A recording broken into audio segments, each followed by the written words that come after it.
Our 16-seater van was flagged down for an inspection. A fat police officer smiled at us and motioned Harold to roll down our window.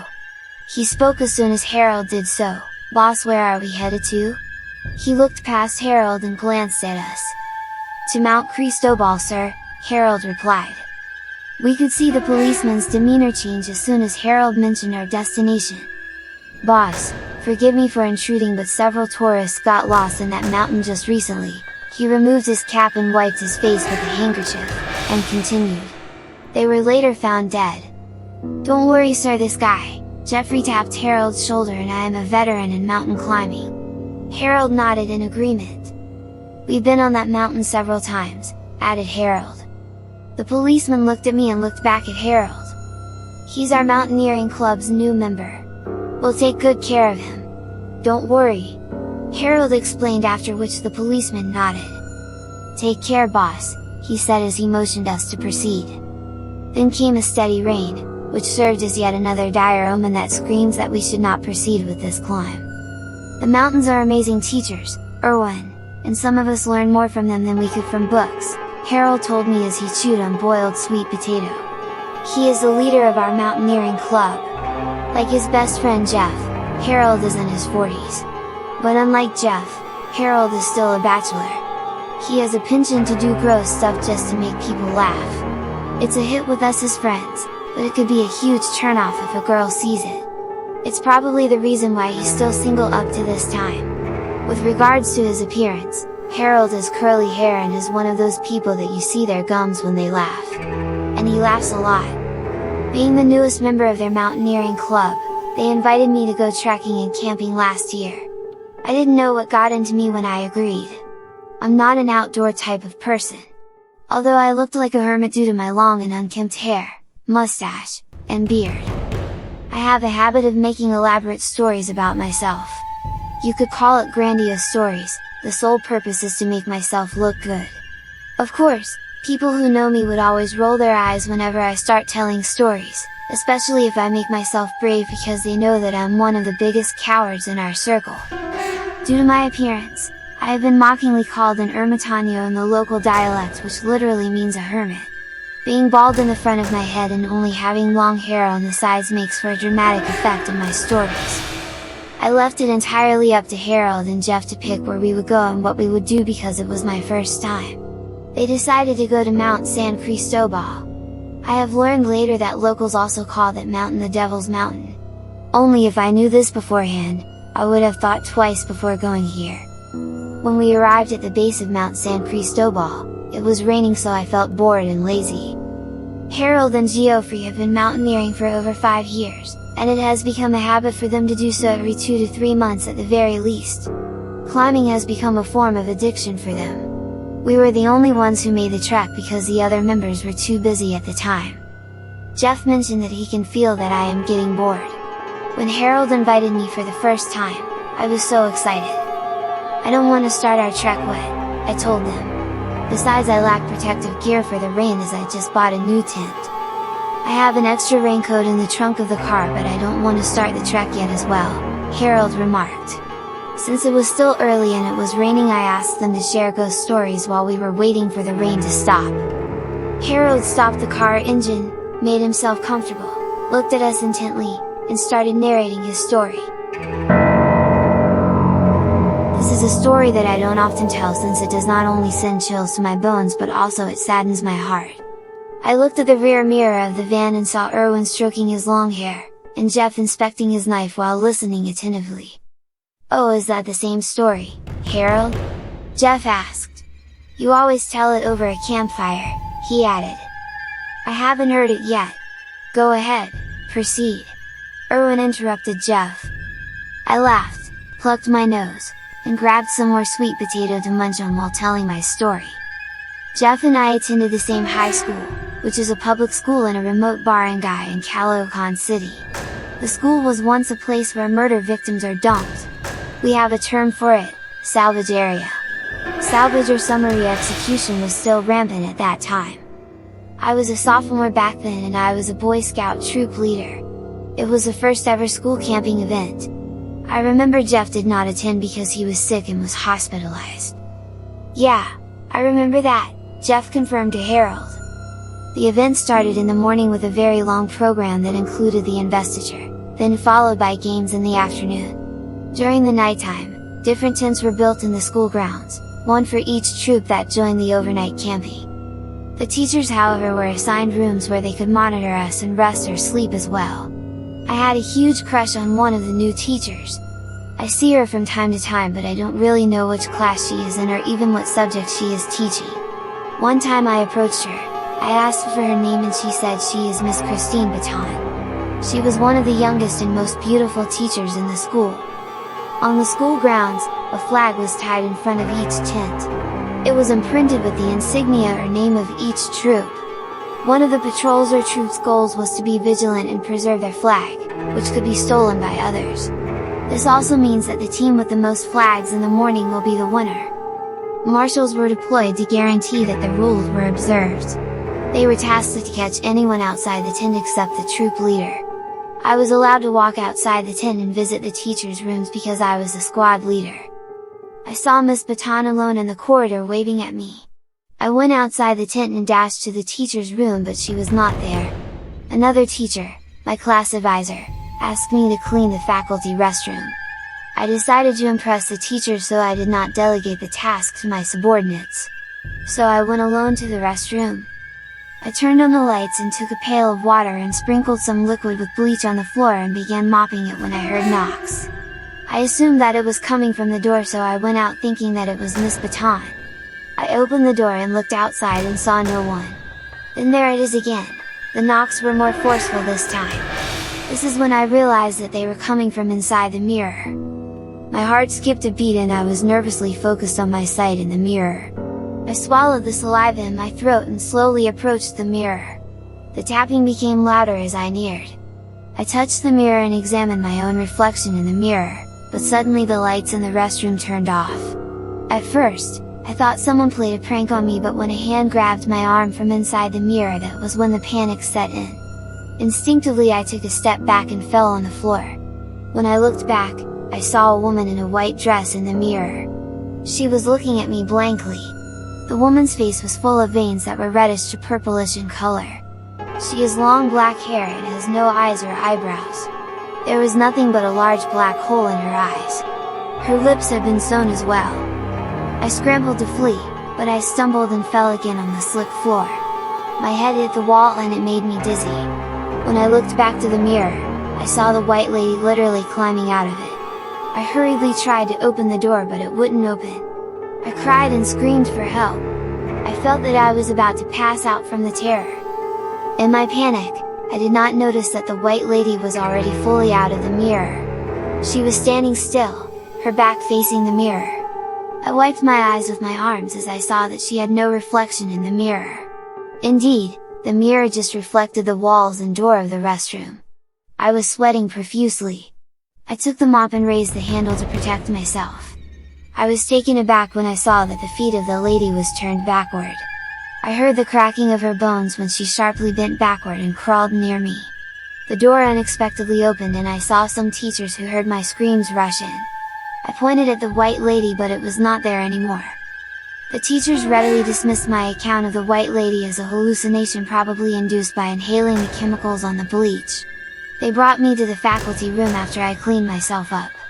I took the opportunity to look for Miss Baton, but I did not see her there. I peered at the window and saw the gorgeous teacher waving at me. I went outside and walked down the corridor to her. I was surprised that she was interested in talking about the lady in white clothes. The woman might be a vengeful spirit or someone asking for help, according to Miss Baton. She claimed that the school used to be a dumping ground for murder victims. It used to be covered in tall grasses, and because of its secluded location, there were reports of persons being raped, slain, and dumped in the place. I accidentally touched her hand when I held the railings of the corridor and realized it was frigid. She quickly removed her hands and smiled awkwardly. We talked for several minutes and she mentioned something about the mirror in the toilet, but I was distracted by one of my troop members who summoned me. I punished him because he just looked past Miss Baton and did not greet or had given the teacher the proper courtesy. After he performed 20 push-ups, I waved at Miss Baton while pointing at her tent. She smiled and nodded. When I glanced back at my troop member, I saw him looking at me in a bewildered fashion while scratching his head. I ignored him and told him to hurry back first to our tent and gather our troops. I was looking for Miss Baton during the awards ceremony, but she wasn't there. Until the conclusion of the camping event, I was already worried something happened to her because I still did not see her. So I decided to ask some of the teachers about her whereabouts. To my surprise, no one seemed to know who Miss Baton was. Suffice it to say that I did not see her again. I was broken-hearted. Time passed and I was assigned to clean in our school library. Hanging on the wall in our librarian's office, I spotted a picture of a lady that seemed familiar. She was wearing a white dress. I looked at the caption below the frame and wrote on it was the name, Miss Christine Baton. And after further digging and inquiring about the history of our school, I found out that she was one of the school's founding teachers 40 years ago and was reported missing. The building was later demolished to make way for a bigger one as the number of students increased. Human bones were discovered cemented to the walls where the mirror was positioned in the faculty restroom. The bones were cremated and interred in a columbarium. At the end of my story, I saw Erwin biting his nails. So I asked, "You're not scared of that story, are you?" "Who, me? Scared?" Erwin stopped biting his nails and sat erect. "Never, I have faced a lot of supernatural creatures before." He's not finished with his sentence yet when Jeff made the sound of a hissing cat and touched Erwin's leg. Erwin jumped and wet himself. I cleaned myself up and I changed into a pair of fresh pants. Both Harold and Jeff were still laughing. I told them that I'm not amused while shaking my head. I tried to change the topic. "Nice story, sir," I said while stroking the bald part of my head. "If I am going to see a white lady tonight, I am going to take her home," I haughtily remarked. It rained hard while the sun shined brightly, which was strange. Jeoffrey jokingly said that the devil might be beating his wife. I smiled when he said this, not because I found it funny but because I did not understand what that actually means. After a while, we stepped out of the vehicle and took our belongings. I noticed that the surroundings were already dark, although the sun had not yet set. The rainforest on Mount San Cristobal gives you a dark and mysterious vibe with its moss-covered ancient trees and gloomy fog. We stumbled across a terrifying sign that warned us that the region is haunted by spirits and that we must always be courteous. The sign was hanging on a bolete tree. Jeff scoffed and said he was sure that it had been placed there by locals to frighten visitors and make the mountain eerie. Frighten? I don't know the meaning of the word. If that's what they want, then they have already failed. I shook my head and looked at Jeff to make sure that he would not scare me again because I'm already wearing my last pair of pants. Harold and Jeff were looking at me and were about to laugh. Desperate times call for desperate measures, I said to myself. I picked up a stone on the ground and flung it at the sign. When the stone collided with the sign, it shattered it in half. Harold cautioned me not to do it again since I might harm some of the entities there. Deep inside I was seriously bothered at what I did, so I just remained silent. I saw the seriousness on his face when he said that. Harold attempted to lighten the mood by cracking a joke while eating some more sweet potato. "What is the difference between falling from a mountain peak versus falling from the roof of a house?" Harold asked. Jeff and I looked at each other and replied in unison, "What? If you fall from the mountain, the sound is ah, ah, ah, thud. But if you fall from the roof of the house, it's thud. Ah, ah, ah." Harold laughed while picking his nose. I held my non-existing hairline since I did not understand his punchline while Jeff scratched his head and then laughed. "I heard the same joke again," he remarked. The place had already been blanketed in darkness, so we relied on a campfire that Jeff had lit. I roasted some meat over the fire. Harold devoured some meat while I was still cooking it. "Medium rare?" I inquired. "Oh, this is not well done yet?" Harold wondered but kept chewing the meat. "It tastes good anyway, do you want another joke?" he asked. Jeoffrey offered to tell a story while we sat around the campfire, hoping to stop our leader from cracking another corny joke. Harold, who was busy eating, gave Jeoffrey a thumbs up. Jeff sat comfortably, plunged his knife on the ground, and proceeded to narrate his story.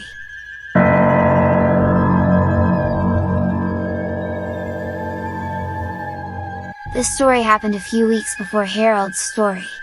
Remember when he mentioned earlier that I wasn't able to join the Boy Scout camping because I was hospitalized? I paused and looked at Erwin. Erwin nodded while Harold was finishing his meal. This is what really happened. Ever since I was young I was already the adventurous type.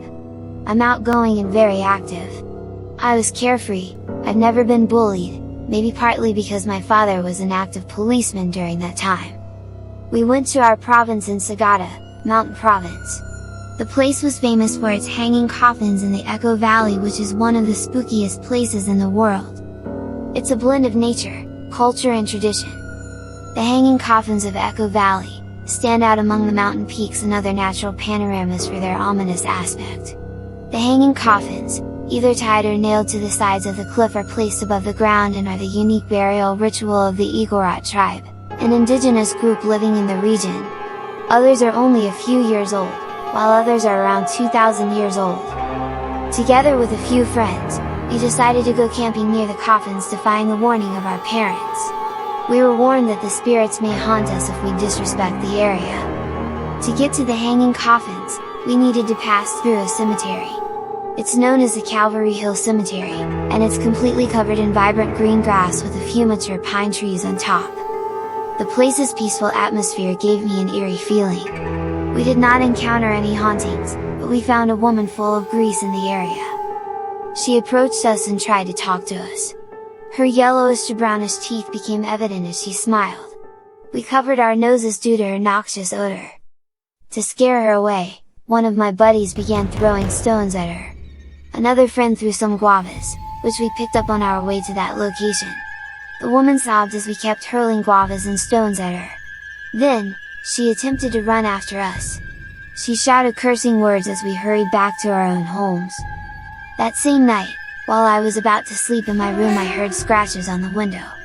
When I checked, I found a broken portion of the glass and the window was already open. I peeked outside the window into the corner of our yard. I saw a dark figure of a lady who was staring at me. I made a huge commotion and angrily took a baseball bat and went outside to confront the woman, but she was already gone when I arrived. After that incident, I inquired about the woman in the cemetery and was told that she was a homeless woman who preferred staying at the cemetery after her daughter died. Her husband left her and her relatives abandoned her. The next few days I became sleepless and became paranoid because I was getting signs that someone was living in my room aside from me. It went to the point where I was waking up at night with a swollen face. It felt that I was being slapped and sometimes spat on. Take note that these are happening even with my parents inside the room and even beside me in the bed. My father confronted the homeless woman and they talked in the local dialect.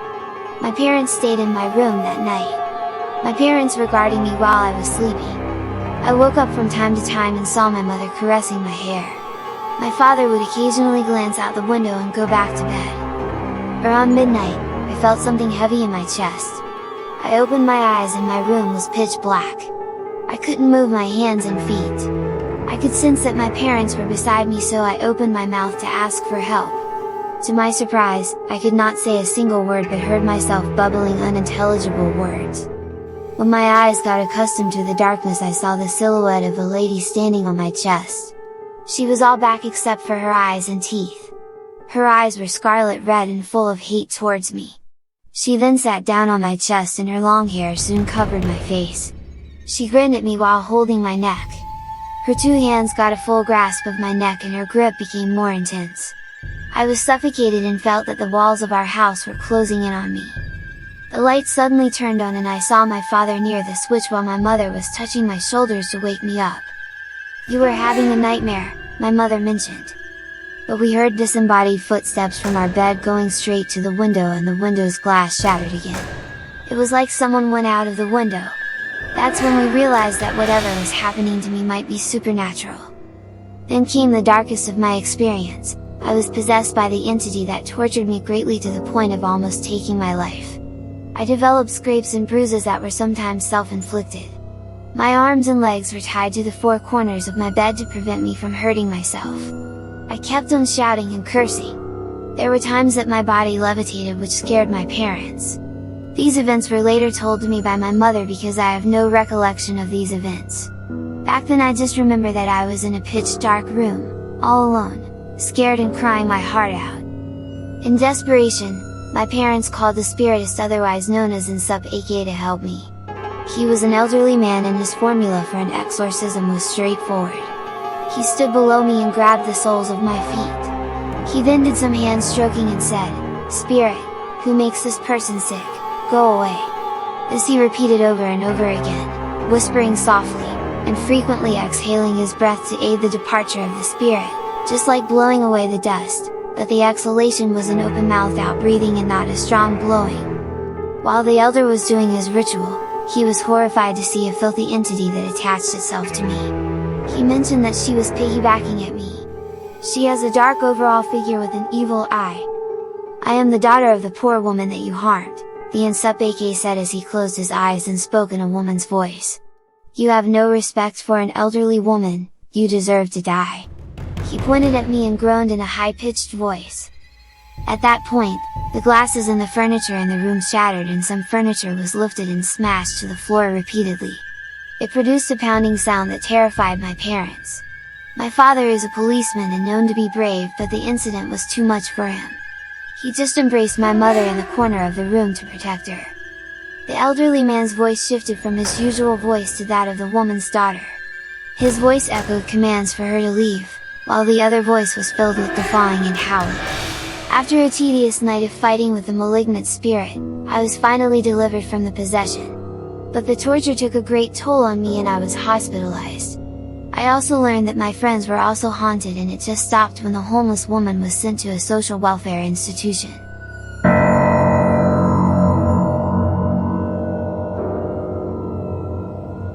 Jeoffrey suddenly stopped telling his story when a small stone landed near our campfire. We all observed and scanned the surroundings. Jeff said that he suspects that some locals were playing pranks on us. Harold also sought the source of the stones and did not find anyone. He cracked a joke that the spirits in the mountain hurled stones at him because his story was already heard many times. Jeff teasingly told me that it could be revenge of the supernatural beings because I hurled the stone earlier. The mood slightly lightened up, but honestly, I felt that it was just a fruit, something that a bat or a bird accidentally dropped near us. I was thinking that this is the perfect time to pretend that I was brave to erase the blunder that I did earlier. "Whoever you are, expose yourself, we are not afraid." I pounced on my chest and tied my long hair. "Face me." I immediately hid behind Jeff's back when another stone landed near our tent. We looked at each other. Harold and Jeff stood up and I hugged each of their legs and said, "I need a new pair of pants." I spotted a weird shadow beyond the bolete tree. I tried to show it to Harold by pointing to it, but it disappeared. Harold drew his jungle bolo and walked over to the nearest bolete tree. There was nothing there that he could see. However, I noticed the shadow moving quickly from one tree to the next along with a succession of thunderous thumps. Jeff whipped out his jungle knife and peered through the trees but found no one as well. We decided to leave the area, now that we were certain someone was hiding in the trees. I had a strange impression that someone was chasing us since I could still hear faint thuds nearby. We came upon a nipa hut which gave me instant relief. When we came inside, we found out that it had been abandoned. The floor was made of bamboo sticks that squeaked whenever we stepped on it. The nipa leaves on the roof were already loose and disorganized, allowing us to see the full moon through them. The windows were widened, and some of the wall coverings had begun to break away. When Harold stepped on a weak spot, the bamboo squeaked and tore apart. He fell and his feet were trapped. Jeff's initial reaction was to laugh at his best friend. He asked me to take a picture of Harold so we could use it to tease him later. I followed him by taking a picture of our leader using my smartphone. We were all laughing when I saw the shadow again, but there is something wrong with it. Maybe the perspective was playing tricks on my eyes, but for a while there the shadow seemed human but not quite at the same time. There it was again in the front window, accompanied by a series of loud thuds. Harold and Jeff did not see the shadows but heard the heavy thumps, so we left the abandoned hut and looked for help. We traveled for almost an hour and did not encounter anyone. All we heard was the noise of toads, crickets, and other indistinct sounds along with the heavy thuds coming from the uncanny stranger that was following us. We then arrived at the same abandoned hut and realized that we were lost and we were going in circles. I remembered what the police told us if we would be lost, so I turned my shirts inside out. While I was doing it, Harold and Jeff looked at each other and pinched my nipples. Each of them has a touch of both, one on the left and the other one on the right. I laughed as I felt tickled, but they did it so hard that I felt pain and almost cried. After a while, Jeff was breathing heavily from his mouth. He dropped to his knees to catch some air. "Go ahead, I'll catch up later," he said while pointing his fingers to the direction that we are going. "Harold, we should stop here and let him rest," I opined. "No. Let him rest here, we'll get help once we reach the base," Harold shot back. "Go on, pals, I'll be fine. I just need a few minutes to catch some wind," Jeff quipped. With a sigh of relief, we could now see the nearest town at the base of the mountain. However, just as we were on the way out of the forest into the unpaved road, we noticed something staring at us. Sure enough, when we gazed at the area, there it was sitting beneath a huge balete tree, a huge dark towering human-like figure with the head of a horse. Its eyes burn with rage as it stands with all fours. It has 2 abnormally long arms and 2 long slender legs. Surrounding its body was dark smoke with the smell of sulfur. I could even taste the acidity of the smoke surrounding its body from where I was standing. We were petrified. I would later learn from the albulario or faith healer that this creature is called the Tikbalang. The Tikbalang slowly stood on its 2 slender legs. It's gigantic, we were overwhelmed by its presence. I was certain that we would die at that point. Harold dropped to the floor as if his legs gave out their strength. He started muttering unintelligible nonsense that only he could hear. I was so terrified that I prayed to God to help us. But no, God wasn't listening to us that time because he did absolutely nothing. Looking back, I would say that even God would be trembling at the sight of this creature. The Tikbalang was laughing at us. It looked at me with its massive fiery eyes. "I like your long hair, you are mine," it declared, and it continued laughing. Its voice was thunderous and his words were authoritative. Harold screamed at me. "Save yourself," his eyes were blank. He was talking to me, but it is as if he's not mentally there. "Go, run!" My heart sank. I was confused about what to do. Harold was known for playing all sorts of pranks, but now he was absolutely serious. The creature pointed to Harold, revealing its razor-like horseshoe. "You have no use to me, I will kill you later," it smiled menacingly, tried to outrun me. "Go!" Harold did not even think twice. He grasped the nearest protruding root of a tree and used it to pull himself upright. He glanced at me, signaling me to flee as he ran, falling several times on his way down the hiking trail. I was left there not knowing what to do. My will to survive completely left me. I already accepted death as the quickest way to get out of this situation. I did not notice that the creature was already in front of me. The demon horse monster clutched me in the body, which took the breath out of me. I also choked on the smoke coming from its body and lost my consciousness. I had learned long after from the investigating police officers that Harold was found on a shallow creek not far from where I fainted. He was taken to the hospital and he survived. Jeff managed to get to the village even ahead of us. He did not get into any incident. I was out of my mind when I woke up. I don't even remember how I got out of the forest. All I know is when I woke up, I got up and started walking. I walked for hours notwithstanding my swollen body. I vaguely remember having crossed paths with some of the villagers at the foot of the mountain. Each one gasped in terror as if they had seen a ghost. I kept walking until a village elder, who was probably called by those that I had crossed paths with, approached me. He was carrying an old weathered bathroom towel and immediately covered me up.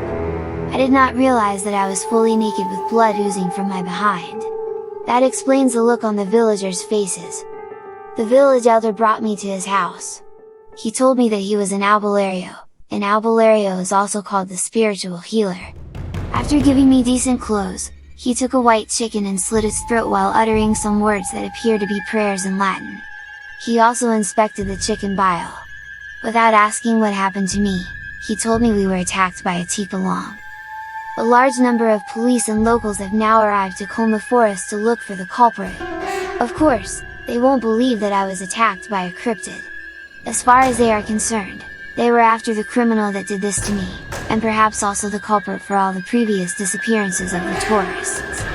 As the ambulance personnel was preparing to bring us to the hospital, the village elder whispered that it was not over. He beckoned ominously that the Tikbalang would come for me again. The only way to end this is the next time it comes to you, pluck a man of the sharp spine from its back.